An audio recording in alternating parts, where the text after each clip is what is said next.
Hello everyone, welcome to Nepal online school. स्वागत छ यहाँहरूलाई नेपाल अनलाइन स्कुलको युट्युब च्यानलमा। कक्षा 11को सामाजिक अध्ययन तथा जीवनोपयोगी शिक्षा भन्ने विषय अन्तर्गत पर्ने एकाइ 6मा रहेको विश्वको इतिहास अन्तर्गत रहेको पाठ 2मा पर्ने मध्यकालीन एसियाको आर्थिक उदय र सङ्कुचनको बारेमा आज हामी चाहिँ यो भिडियोमा चर्चा गर्न गइरहेको छौँ। र विशेष गरेर मध्यकालीन अवस्थामा एसियामा कस्तो खालको चाहिँ आर्थिक उदय भएको थियो, अर्थात् त्यहाँको आर्थिक गतिविधि, आर्थिक विकास कसरी भएको थियो एसियाका देशहरूमा भन्ने बारेमा आज हामी यो भिडियोमा चर्चा गर्न गइरहेछौँ। र यो पाठको विशेष गरेर मूल कुराहरू जसलाई चाहिँ मैले सारको रूपमा यो भिडियोमा लिएर आएको छु र सारांशको रूपमा यहाँ प्रस्तुत गर्दैछु, यसलाई तपाईँहरूले अन्तिमसम्म हेर्नु होला है त। र अब हामीले के कुरा बुझ्नुपर्छ भने जहिले पनि एसिया भन्ने जुन महादेश छ त्यो चाहिँ प्राचीन कालदेखि नै आर्थिक विकासमा समुन्नत रहेको भनेर हामीले बुझ्नुपर्ने हुन्छ। प्राचीन कालदेखि नै एसिया चाहिँ आर्थिक विकासमा एकदमै समुन्नत थियो। त्यसको आर्थिक गतिविधिहरू जुन एउटा लेभलको हुनुपर्ने हो त्यो लेभलको भन्दा कहिले घटेको थिएन। प्राचीन कालदेखि नै एकदमै राम्रो आर्थिक अवस्था चाहिँ एसियाको रहेको थियो। अब त्यसमै अर्को कुरा हामीले के बुझ्नुपर्छ भन्दाखेरि प्राचीन कालदेखि मध्यकालसम्म आइपुग्दा दक्षिणमा भारत र मध्य एसियामा जापान जस्ता देश विकासमा अगाडि पुगेका थिए। प्राचीन कालदेखि मध्यकालसम्म हामीले चाहिँ अहिले मध्यकालसम्मको कुरा गर्दैछौँ, मध्यकालको विशेष गरेर कुरा गर्दैछौँ। यो अवस्थामा आइपुग्दा दक्षिण भारत र मध्य एसियामा रहेको जुन जापान छ यो दुईटा देश चाहिँ विकासमा एकदमै अगाडि थिए भनेर हामीले बुझ्नुपर्छ। त्यस्तै अब भारत भन्ने जुन देश छ त्यहाँ चाहिँ के थियो भन्दाखेरि भारतमा चाहिँ सुतीको उत्पादन हुन्थ्यो र त्यही सुती चाहिँ कहाँ पुग्थ्यो भन्दाखेरि युरोपमा पुग्थ्यो। युरोपको पनि विशेष गरेर हल्यान्ड र नेदरल्यान्ड भन्ने यो देशमा चाहिँ पुग्थ्यो। अनि त्यो व्यापार युरोपसम्म कसरी पुग्थ्यो त्यो उत्पादित सुती भन्दाखेरि भूमध्य मार्गबाट चाहिँ यो व्यापार हुन्थ्यो। अथवा यसलाई कसरी बुझ्न सकिन्छ भने तुर्क वा अरेबियनहरूसँगको माध्यमबाट चाहिँ जुन भारतमा उत्पादित सुती छ त्यो चाहिँ युरोपसम्म पुग्थ्यो भनेर हामीले बुझ्न सक्छौँ है त। युरोपसँग चाहिँ विशेष गरेर व्यापार थियो। त्यो व्यापार चाहिँ भूमध्य मार्गबाट चाहिँ हुन्थ्यो र कसरी हुन्थ्यो, के को माध्यमबाट भन्दाखेरि तुर्क वा अरबिनीहरूसँगको माध्यमबाट चाहिँ भारतमा उत्पादित सुती चाहिँ युरोपसम्म पुग्थ्यो, हल्यान्ड वा नेदरल्यान्डसम्म। यसरी चाहिँ भारतमा उत्पादित सुतीहरूको चाहिँ खपत हुन्थ्यो है त। र त्यो कुरा हामीले बुझ्नुपर्छ। त्यस्तै अब अर्को के कुरा बुझ्नुपर्छ, एसियाकै हामीले आर्थिक उदयको बारेमा चर्चा गर्ने क्रममा चीनको बारेमा पनि बुझ्नुपर्छ। र चीनको जुन मध्यकाल छ, चीनको मध्यकालमा चाहिँ हान वंश थियो जुन चाहिँ 206 ईसापूर्वदेखि 220 ईसापूर्वसम्म रहेको थियो यो पतन भइसकेपछि चाहिँ युवान वंशको उदय भयो है त। यो कुरा हामीले बुझ्नुपर्छ। चीनको मध्यकालीन आर्थिक अवस्थालाई चर्चा गर्दाखेरि त्यहाँको दुईवटा वंशलाई हामीले बुझ्नुपर्ने हुन्छ। हान वंश पतन भएपछि युवान वंशको उदय भएको थियो र यो हान वंश जुन छ यो हान वंशको समयमा चाहिँ एकदमै राम्रो आविष्कारहरू भएको छ र एकदमै चाहिँ मानव जीवनलाई काम लाग्ने खालका चाहिँ कुराहरूको आविष्कार भएको छ। र हान वंशमा विशेष गरेर म्याग्नेटिक कम्पासको, त्यसै गरी सुतीको, धागो, कागज, पाङ्ग्रे गाडा, त्यसै गरी भूकम्प मापन यन्त्र, फलाम, तातो बेलुन, पानी घडी, सूर्य घडी यस्ता खालका कुराहरूको चाहिँ आविष्कार भएको हामीले पाउन सक्छौँ है त। यो हान वंशमा चीनमा चाहिँ विशेष गरेर म्याग्नेटिक कम्पास, सुती, धागो, कागज, पाङ्ग्रे गाडा, भूकम्प मापन यन्त्र, फलाम, तातो बेलुन, पानी घडी, सूर्य घडी यिनीहरूको चाहिँ आविष्कार भएको थियो। त्यस्तै अब अर्को कुरा यसमा के बुझ्नुपर्छ भने चीनलाई चाहिँ युरोपसँग जोड्ने रेशम मार्गको पनि यही मध्यकालमा चाहिँ सुरुवात भएको थियो। चीनलाई चाहिँ युरोपसँग जोड्ने, जसले गर्दाखेरि चाहिँ दुईटा देशबीच व्यापार गर्न सकियोस् भन्ने हिसाबले चीनलाई युरोपसँग जोड्ने जुन रेशम मार्ग जसलाई सिल्क रोड भनेर भन्छौँ त्यो सुरु भएको थियो।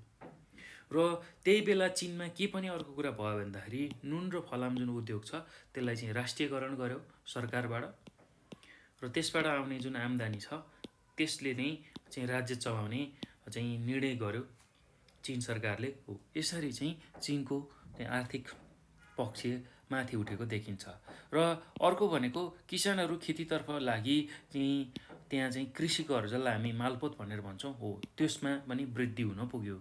किसानहरू त्यही समयमा खेतीतर्फ उन्मुख हुँदाखेरि त्यहाँ चाहिँ कृषि करको पनि व्यवस्था गरियो, अर्थात् मालपोतको पनि व्यवस्था गरियो।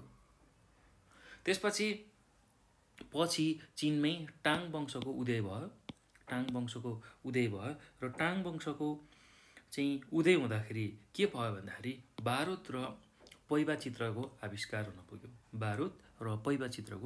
हुन पुग्यो भनेर हामीले बुझ्नुपर्ने हुन्छ। त्यस्तै अब यो त चीनको भयो। अब जापानको कुरा गरौँ।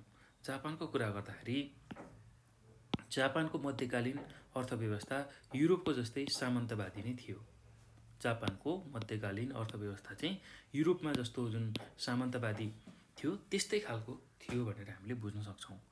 र विशेष गरेर 12औँदेखि 19औँ शताब्दीसम्म चाहिँ जापानमा सगुन, डायमो र समुराय चाहिँ शक्तिशाली रहेका थिए। 12औँदेखि 19औँ शताब्दीसम्म जापानमा सगुन, डायमो र समुराय शक्तिशाली थियो। र यही समुरायले चाहिँ सगुनको रक्षा गर्थ्यो। र त्यहाँको जुन सगुन भन्ने छ त्यो चाहिँ हाम्रो नेपालको राणा जस्तै हो। नेपालको राणा जस्तै शक्तिशाली थिए भनेर हामीले बुझ्न सक्छौँ। अथवा नेपालको राणाले जसरी राजा हुँदाहुँदै पनि शासन चलाएका थिए, चाहिँ राजाहरूलाई कठपुतली जस्तो बनाएका थिए हो, त्यसै गरी त्यो सगुनहरूले चाहिँ जापानलाई चलाएका थिए हो। त्यसको सुरक्षा चाहिँ फेरि कसले गर्थ्यो भन्दाखेरि यही सामुराईहरूले गर्थ्यो जो चाहिँ एकदमै शक्तिशाली थिए। अर्थात् जो चाहिँ मार्सल आर्टहरू जानेका हो, यस्तो खालको विभिन्न सैनिक कलाहरू जानेका हुन्थे र यिनीहरूले चाहिँ यही सगुनहरूको रक्षा गर्थे त्यति बेला। र अर्को कुरा भनेको त्यो समय के थियो भन्दाखेरि त्यो समयमा चाहिँ विशेष गरेर त्यहाँको जुन राजा थियो, जापानको राजाहरू, त्यहाँको जुन शासकहरू थिए तिनीहरू चाहिँ काम लाग्ने थिएनन्। अर्थात् तिनीहरू चाहिँ शासन चलाउन सक्ने खालका थिएनन् हो। त्यही भएर यही सगुनहरूले चाहिँ देश चलाएका थिए र तिनीहरूलाई चाहिँ सुरक्षा कसले दिएका थिए भन्दाखेरि समुरायहरूले दिएका थिए भनेर हामीले बुझ्नुपर्ने हुन्छ। त्यस्तै अब जाउँ भारतमा। भारतको चाहिँ अर्थव्यवस्था कस्तो थियो त मध्यकालीन अवस्थामा भन्दाखेरि भारतमा चाहिँ विशेष गरेर मुगल साम्राज्यको पतन भइसकेपछि मध्यकालीन आर्थिक विकासमा प्रतिकूल असर पुग्न पुग्यो। भारतमा जब मुगलहरूले साम्राज्य गर्थे त्यति बेला चाहिँ त्यहाँको आर्थिक विकास एकदमै राम्रो थियो। तर जब मुगलहरूको चाहिँ साम्राज्य पतन भयो त्यति बेला चाहिँ मध्यकालीन अवस्थामा आर्थिक विकासमा चाहिँ ठुलो धक्का पुग्न पुग्यो। र त्यसलाई चाहिँ इतिहासकार जे.जी. विलियम्सनले के व्याख्या गरे भन्दा त्यो जुन अध्ययन गरेका थिए त्यसलाई चाहिँ उनले कसरी व्याख्या गरे भन्दाखेरि मुगल साम्राज्यको पतन र बेलायती साम्राज्यको उदयभन्दा अगाडि चाहिँ भारतमा उद्योग एकदमै बढी थियो। अर्थात् भारत उद्योगमा एकदमै बढी थियो भनेर हामीले बुझ्न सक्छौँ। इतिहासकार जे.जी. विलियम अनुसार चाहिँ मुगल साम्राज्यको पतन र बेलायती साम्राज्यको उदयभन्दा अगाडि चाहिँ भारत चाहिँ उद्योगमा अगाडि थियो। र जब यो मुगल साम्राज्यको पतन भयो त्यसपछि चाहिँ कृषिमा चाहिँ ह्रास आयो। अर्थात् कृषि उत्पादन जुन थियो त्यसमा ह्रास आउन पुग्यो। र साथसाथै अर्को के पनि घटना भयो भन्दाखेरि बङ्गालको जुन सुवा भन्ने ठाउँ छ त्यो कब्जा हुन पुग्यो र किसानहरू चाहिँ मराठहरूको चाहिँ निरन्तर आक्रमणबाट त्यहाँबाट विस्थापित हुन पुग्यो, जसले गर्दाखेरि त्यहाँको जुन आर्थिक विकास छ त्यसमा चाहिँ धक्का लाग्यो। अर्थात् त्यसमा खलल पुग्यो भनेर हामीले बुझ्न सक्छौँ है त। यति कुरा चाहिँ हामीले भारतमा बुझ्नुपर्छ। अब मध्यकालीन आर्थिक मन्दीका केही कारणहरू छन्। किन भयो त त्यो समयमा मध्यकालीन जुन अवस्थामा आर्थिक मन्दी किन लाग्यो भन्ने कुरा हामीले बुझ्नुपर्ने हुन्छ। त्यसमा के कुराहरू बुझ्छौँ भने किसानहरूको विद्रोहको कारण चाहिँ मध्यकालीन अवस्थामा चाहिँ आर्थिक मन्दी लाग्यो। त्यस्तै अर्को भनेको अनिकालले पनि त्यहाँ आर्थिक मन्दी लाग्यो मध्यकाल अवस्थामा। त्यसै गरी उद्योगहरूको ह्रासले गर्दाखेरि पनि मध्यकालीन आर्थिक मन्दी लाग्यो। त्यसै गरी कृषिमाथिको निर्भरताले गर्दाखेरि पनि त्यहाँ चाहिँ मन्दी लागेको थियो। त्यसै गरी अर्को मन्दी लाग्नुको कारण भनेको व्यापारिक मार्गको अभाव। त्यसै गरी अर्को भनेको सामुद्रिक मार्गको अभाव, जुन समुद्रबाट चाहिँ सामानहरू ल्याइन्थ्यो हो, त्यो सामान ल्याउने बाटोको अभाव हुँदाखेरि चाहिँ समुद्रिक मार्गको अभाव हुँदाखेरि चाहिँ आर्थिक मन्दी लागेको थियो। त्यसै गरी सामुद्रिक खतरा, जहाँ चाहिँ समुद्रबाट सामान ल्याउँदाखेरि लुटेराहरूले लुट्ने त्यस्तो खालको खतरा थियो। त्यस्तै अर्को भनेको यातायातको साधनको अभाव हुँदा पनि आर्थिक मन्दी लागेको थियो मध्यकालीन अवस्थामा। त्यस्तै बाढी पहिरोको कारणले पनि मन्दी लागेको थियो। त्यसै गरी कमजोर औद्योगिक सङ्गठनले गर्दाखेरि पनि त्यहाँ मन्दी लागेको थियो भनेर हामीले बुझ्न सक्छौँ। त्यस्तै अब स्थल मार्गहरूको चाहिँ निर्भरताले गर्दाखेरि पनि त्यहाँ मध्यकालीन अवस्थामा चाहिँ आर्थिक मन्दीहरू लागेको थियो। त्यसै गरी आधुनिक पानी जहाजको अभावको कारण पनि त्यो ठाउँमा आर्थिक मन्दी लागेको थियो भनेर हामीले बुझ्न सक्छौँ। त्यस्तै गरेर सामुद्रिक मार्गको खतरा भएको कारणले गर्दा पनि चाहिँ त्यति बेला मध्यकालीन अवस्थामा आर्थिक मन्दी लागेको थियो भनेर हामीले बुझ्न सक्छौँ। त्यस्तै अर्को छ सामन्तवादी अर्थव्यवस्थाले गर्दा पनि त्यो ठाउँमा त्यति बेला चाहिँ मध्यकालीन अवस्थामा आर्थिक मन्दी लागेको थियो भनेर बुझ्न सक्छौँ। त्यसै गरी अर्को भनेको घरेलु उद्योगको प्रवर्धनमा कमी हुँदाखेरि पनि त्यो बेलामा आर्थिक मन्दीहरू लागेको थियो। त्यस्तै शान्ति सुरक्षाको अभावको कारण पनि त्यो बेलामा आर्थिक मन्दी लागेको थियो। त्यस्तै अर्को कारण भनेको सीमित आन्तरिक तथा बाह्य व्यापार भएको कारणले पनि मध्यकालीन अवस्थामा आर्थिक मन्दी लागेको थियो भनेर हामीले भन्न सक्छौँ। भने अर्को भनेको परम्परागत प्रविधिको सिपलाई नै निरन्तरता दिँदाखेरि, नयाँ जुन सिप छ प्रविधि नल्याउँदाखेरि पनि त्यो समयले चाहिँ आर्थिक मन्दी बेहोर्नु परेको थियो भनेर हामीले बुझ्नुपर्ने हुन्छ है त। यति कुरा चाहिँ तपाईँहरूले यसमा याद गर्नु पर्यो। र विशेष गरेर चाहिँ यो एसियाली मुलुकहरूमा एसियामा चाहिँ मध्यकालमा चाहिँ कस्तो खालको आर्थिक उदय र सङ्कुचन भएको थियो त्यो कुरा हामीले यो पाठमा बुझ्यौँ। र आर्थिक मन्दी लाग्नुको कारण मध्यकालीन अवस्थामा चाहिँ आर्थिक मन्दी लाग्नुको कारण के थियो भन्ने कुरा चाहिँ हामीले यो पाठमा विशेष गरेर बुझ्यौँ है त। अब यो पछि चाहिँ हामीले यो पाठमा सोध्न सक्ने जुन सम्भावित प्रश्नहरू छ त्यसको बारेमा छलफल गर्न गइरहेछौँ है त। त्यो प्रश्नहरू हेर्छौँ र त्यसको उत्तरहरू के लेख्न सकिन्छ अथवा के हुनसक्छ भन्ने कुरामा छलफल गर्दैछौँ र यसलाई पनि हेर्नु होला तपाईँहरूले। अब सम्भावित प्रश्नमा पहिलो प्रश्नमा जाउँ। नेपालमा चीनको रेशम मार्गका विषयमा निकै चर्चा चलेको छ। रेशम मार्ग जसलाई हामी सिल्क रोड भनेर भन्छौँ हो, त्यो बाटो चीनसँग नेपाललाई जोड्न सकियो भने के फाइदा हुन सक्छन् उल्लेख गर्नुहोस् भनेर यस्तो खालको प्रश्न पनि तपाईँलाई सोध्न सक्छ। नेपालमा चीनको जुन रेशम मार्ग छ हो, त्यसको विषयमा एकदमै व्यापक चर्चा भएको छ। त्यो रेशम मार्गबाट चाहिँ चीनसँग नेपाललाई जोड्न सक्यो भने त्यसले के कुरामा फाइदा पुर्याउन सक्छ त्यसलाई चाहिँ हामीले लेख्नुपर्ने छ है त। अब यसको उत्तरमा हामीले के लेख्न सक्छौँ भन्दाखेरि रेशम मार्ग जसलाई हामी सिल्क रोड भनेर भन्छौँ त्योबाट नेपाललाई चीनसँग जोड्ने हो भने नेपाललाई हुनसक्ने फाइदा यस प्रकारका छन् भनेर बुँदागत रूपमा हामीले त्यो फाइदा लेख्न सक्छौँ। अब पहिलो फाइदा के हुन्छ भन्दाखेरि नेपालको अन्तर्राष्ट्रिय सम्बन्ध बढ्न जान्छ पहिलो बुँदामा। दोस्रो बुँदामा व्यापारमा समुद्री मार्गको मात्र भर पर्नु पर्दैन, स्थल मार्गको पनि उपयोग गर्न सकिन्छ भनेर हामीले लेख्न सक्छौँ। त्यस्तै अब अर्को बुँदामा के लेख्न सकिन्छ भने चीनका साथै मध्य एसियाका देशहरूसँग पनि व्यापार बढ्छ। चीनको साथसाथै मध्य एसियाको देशहरूसँग पनि व्यापार बढ्छ। त्यस्तै अर्को बुँदामा के लेख्न सकिन्छ भने युरोपीय देशहरूसँग व्यापार बढ्ने साथै विदेशी पर्यटकहरूको सङ्ख्या पनि बढ्ने हुन्छ। युरोपीय देशहरूसँग व्यापार बढ्न जान्छ, साथै विदेशी पर्यटकको सङ्ख्यामा पनि वृद्धि हुन्छ भनेर हामीले लेख्न सक्छौँ। त्यस्तै अर्को बुँदामा के लेख्न सकिन्छ भने देशलाई आवश्यक वस्तुहरूको आपूर्ति गर्न सहज हुन्छ। देशलाई आवश्यक पर्ने वस्तुहरूको आपूर्तिमा सहज हुन्छ। त्यस्तै अर्को के लेख्न सकिन्छ भन्दा नेपालले आफ्नो उत्पादन युरोपीय बजारमा पुर्याउन सजिलो हुन्छ। नेपालबाट उत्पादित सामानहरू युरोपसम्म पुर्याउन सजिलो हुन्छ है त। त्यो कुरा हामीले बुझ्नु पर्यो। त्यस्तै अर्को मुद्दामा के लेख्न सकिन्छ भन्दाखेरि नेपाल र चीन बीचको स्थलीय व्यापारमा वृद्धि हुन्छ। नेपाल र चीन बीचको स्थलीय व्यापार जुन जमिनबाट हुने व्यापार छ त्यो पनि वृद्धि हुन जान्छ। त्यस्तै अर्को के लेख्न सकिन्छ भने रोजगारीका अवसरहरूमा वृद्धि हुन्छ पनि हामीले लेख्न सक्छौँ। त्यसै गरी अर्को भनेको पर्यटनको विकास पनि हुन्छ भनेर हामीले लेख्न सक्छौँ है त। र जुन नेपाल र चीन जोड्ने रेशम मार्गलाई चाहिँ जोडियो भने त्यो रेशम मार्गमा चाहिँ नेपालसम्म त्यो चीनको मार्ग आइपुग्यो भने यस्ता खालका फाइदाहरू चाहिँ हामीलाई हुने रहेछ भनेर हामीले लेख्न सक्छौँ है त।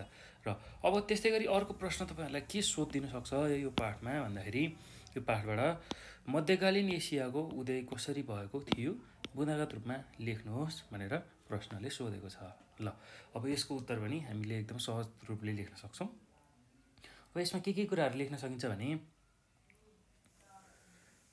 मध्यकालीन एसियाको उदयलाई बुँदागत रूपमा लेख्न सकिन्छ भनेर चाहिँ अब पहिलो बुँदामा के लेख्न सकिन्छ भने पहिलो शताब्दीदेखि चाहिँ 16औं शताब्दीसम्म मध्यकालीन भारत आर्थिक रूपमा सम्पन्न थियो भनेर हामीले लेख्न सक्छौँ। पहिलो शताब्दीदेखि 16औं शताब्दीसम्म चाहिँ मध्यकालीन भारत आर्थिक रूपमा सम्पन्न थियो। त्यस्तै अर्को दोस्रो बुँदामा भारतको सुती, कपडा, मसला, मलमल, ढाका त्यसै गरी अन्य कपडा विश्वविख्यात रहेको थियो भनेर हामीले लेख्न सक्छौँ है त।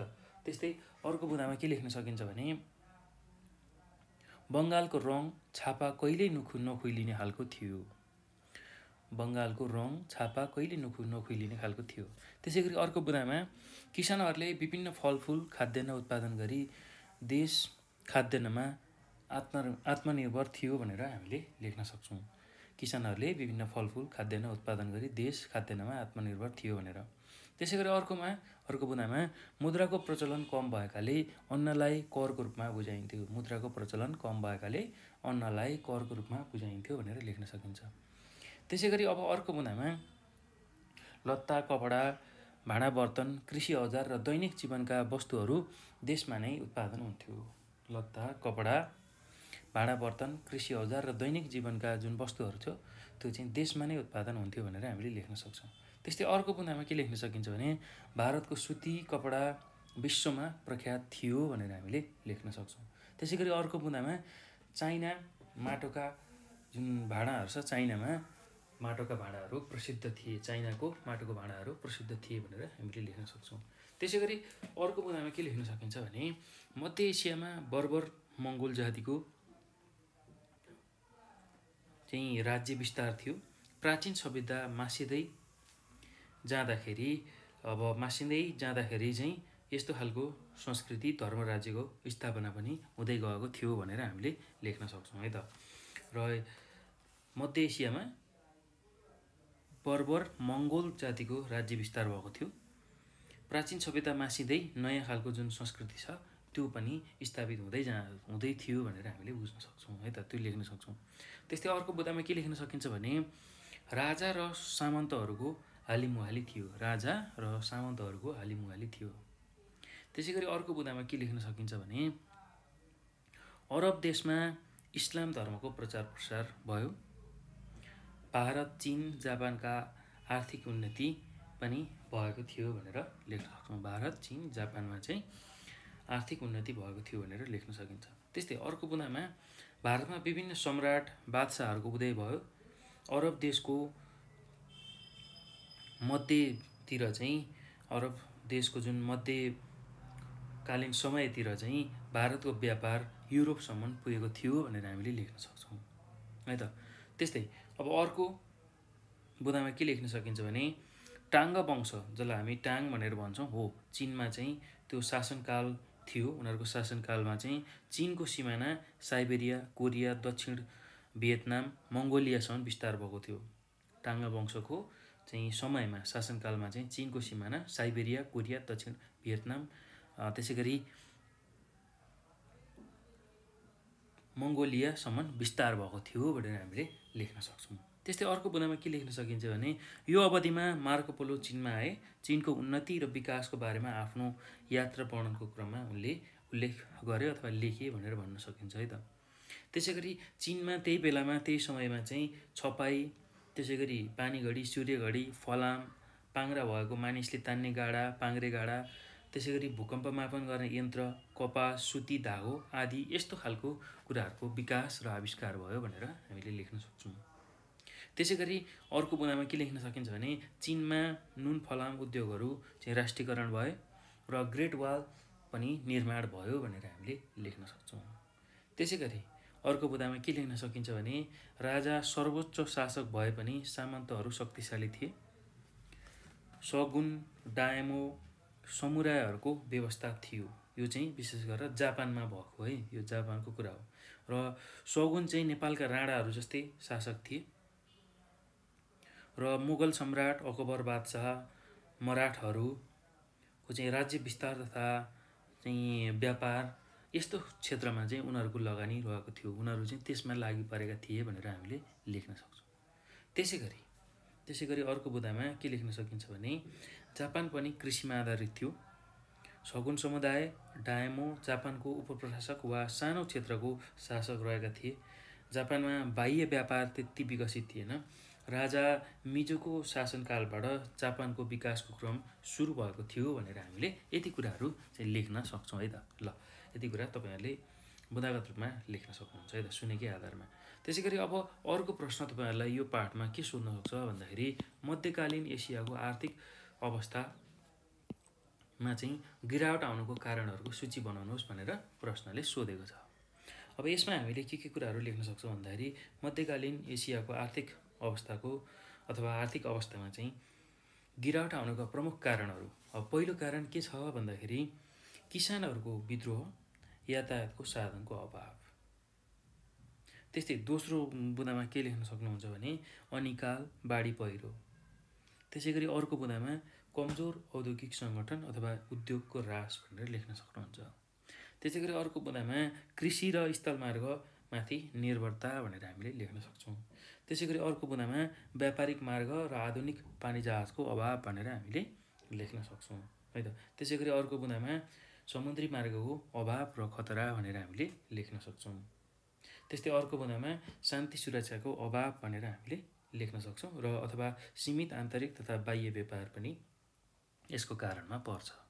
त्यस्तै अर्को बुँदामा के लेख्न सकिन्छ भने सामन्ती प्रभाव किसानमाथि करको बोझ। सामन्ती प्रभाव हुँदाखेरि किसानमाथि करको बोझले गर्दा पनि चाहिँ यो अवस्था सिर्जना भएको थियो अथवा मध्यकालीन एसियाको आर्थिक अवस्थामा गिरावट आएको थियो भनेर हामीले भन्न सक्छौँ। त्यसै गरी अर्को बुँदामा देशहरू बिचमा युद्ध र साम्राज्यवादी नीतिको कारण पनि चाहिँ यो समस्या आइपरेको थियो भनेर हामीले बुझ्न सक्छौँ। त्यस्तै अर्को बुँदामा मानवीय श्रमको प्रयोग चाहिँ कम हुँदा र सामुद्रिक जुन यात्रा छ, सामुद्रिक उबाट मालसामान ल्याउने त्यो नहुँदाखेरि यो समस्या आएको थियो भनेर हामीले लेख्न सक्छौँ। त्यसै गरी अर्को भनेको सामुद्रिक डाँकाहरूको खतरा। समुद्रमा रहने डाँकाहरूको खतराले पनि यो समस्या निम्ति आएको थियो भनेर भन्न सकिन्छ। त्यस्तै अर्को बुँदामा के लेख्न सकिन्छ भने राज्यको संरक्षणमा कमी, देशबिचको जुन कानुनी झमेला छ त्यसको कारण पनि मध्यकालीन एसियामा आर्थिक जुन अवस्था थियो त्यो गिरावट आएको थियो।